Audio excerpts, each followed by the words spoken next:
नमस्ते। मेरा नाम अनुराधा है और आज से मैं शुरू कर रही हूँ अपनी महाभारत सीरीज़। महाभारत एक ऐसी एपिक है जिसके अंदर कई सारी ऐसी अनटोल्ड स्टोरीज़ हैं जिसके बारे में अगर आपको पता चलेगा तो आप उस कैरेक्टर को गलत नहीं समझेंगे। और ये एक बहुत बड़ा फैक्ट है महाभारत का कि महाभारत में कोई भी कैरेक्टर गलत नहीं है और हर कैरेक्टर की एक स्टोरी है। तो आज मेरी इस स्टोरी में सबसे पहले मैं आपको बताना चाहती हूँ स्टोरी शकुनी मामा की।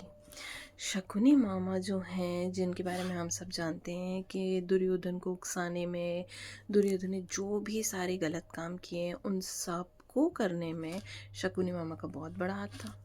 उन्होंने अपने भांजे को इतना उकसाया कि उसने महाभारत के युद्ध तक को करवा दिया। अब देखिए अगर हम थोड़ा सा बैक पे जाएंगे ना थोड़ा, तो हमें पता चलेगा कि शकुनी मामा ने ये सब क्यों किया। और फिर आप अपने आप से ये सवाल पूछिएगा कि शकुनी मामा ने जो कुछ किया वो कुछ भी गलत था या नहीं, या उन्होंने बिल्कुल सही किया। देखिए जब धृतराष्ट्र की शादी हुई थी गांधारी से, गांधारी जो थी वो शकुनी की बहन थी, गांधार नरेश की पुत्री थी। तो जब धृतराष्ट्र का रिश्ता आता है गांधारी के लिए, तो गांधारी की शादी हो जाती है।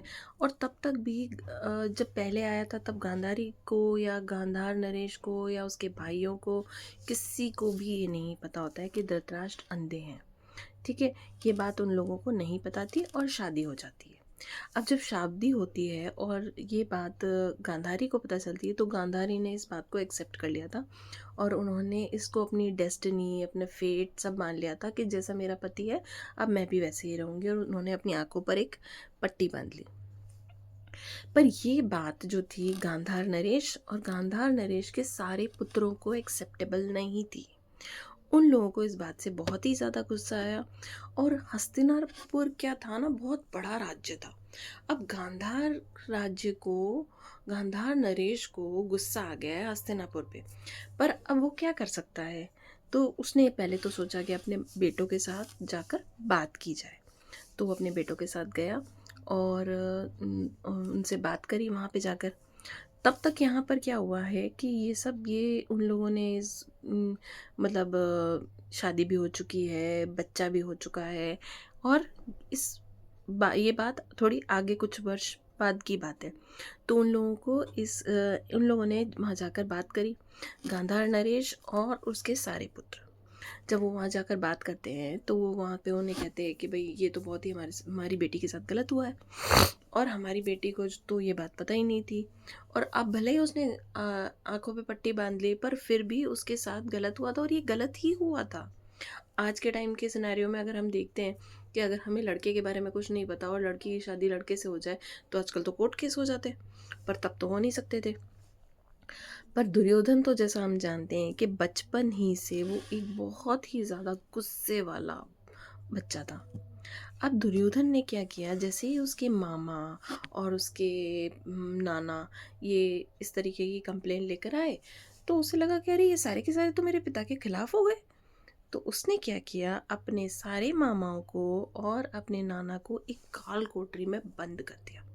अब काल कोठरी भी ऐसी जो कि जिसमें बिल्कुल रोशनी ही नहीं आती हो, सारों को बंद कर दिया। और उन सब ने बोला बेटा ऐसा नहीं करो, हमारे साथ ऐसा मत करो। तो उसने बोला ठीक है, मैं आपके साथ आपको जीने का एक मौका देता हूँ। देखिए 100 दिन तक मैं आप लोगों को इस कमरे में बंद रखूँगा और 100वें दिन दरवाज़ा खोलूँगा। अगर आप में से कोई एक ज़िंदा हुआ या 2 ज़िंदा हुए, जितने भी ज़िंदा होंगे मैं उनको अपने पास रख लूँगा। और ज़िंदा रहने के लिए तो खाना ज़रूरी है ना। तो इस चीज़ का सल्यूशन इस तरीके से निकाला गया। दुर्योधन ने क्या किया कि जिस काल कोठरी में उनको बंद किया था उसकी दीवारों पर चारों तरफ रोटी का एक एक एक एक टुकड़ा रख दिया। 100 टुकड़े, 100 लोग, नहीं 100 लोग और गांधार नरेश भी, तो 101 लोग थे वहाँ पे। तो 101 लोग और 100 टुकड़े, ठीक है। और वो तो बंद करके चला गया और बोल दिया कि 100 दिन बाद खोलूँगा। अब सारे के सारे जो भाई थे और जो गांधार नरेश थे वो तो समझ में आ गया उनको कि ये तो हाँ, ये तो बस हमें मारने की चाल है, हमें से तो कोई भी 100 दिन तक जिंदा नहीं रहेगा। पर वो लोग भी थे दिमाग वाले। देखिए जितने भी बेटे थे ना, उनमें से सबसे ज़्यादा दिमाग वाला था शकुनी। तो सारे भाइयों ने और बाप ने मिलकर ये डिसीजन लिया कि हम में से कोई भी जना ये रोटी का एक भी टुकड़ा एक भी दिन नहीं खाएगा। सिर्फ हर दिन एक टुकड़ा शकुनी खाएगा। और जो हम सब मर जाते 100 दिन बाद, हम 100 दिन बाद मर जाएंगे, पर हम में से एक जिंदा रहेगा, वो होगा शकुनी। और शकुनी के जिंदा रहने का मतलब ये है कि कुरु वंश का अंत करना है तुम्हें। तो 100 दिन तक किसी भी भाई ने या पिता ने, किसी ने एक भी टुकड़ा नहीं खाया। शकुनी ने अपने सारे भाइयों को और अपने पिता को अपनी आंखों के सामने मरते देखा। और 100वें दिन जब दरवाज़ा खुला तो शकुनी जिंदा था। और शकुनी की ज़िंदगी का एक ही मकसद था, वो था कुरु वंश का अंत करना। जी हाँ, वो अपनी ही बहन के पति को, उसके बच्चों को, सबको मारना चाहता था।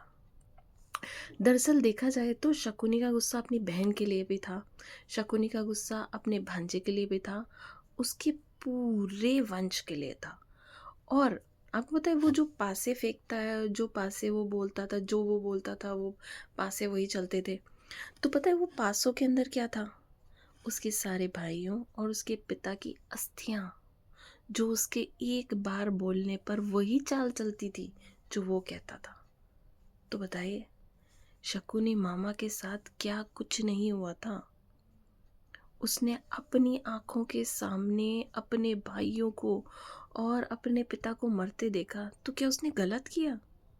उसने तो बदला ही लिया ना, और ये सही था उसका बदला। मुझे तो शकुनी मामा गलत नहीं लगते।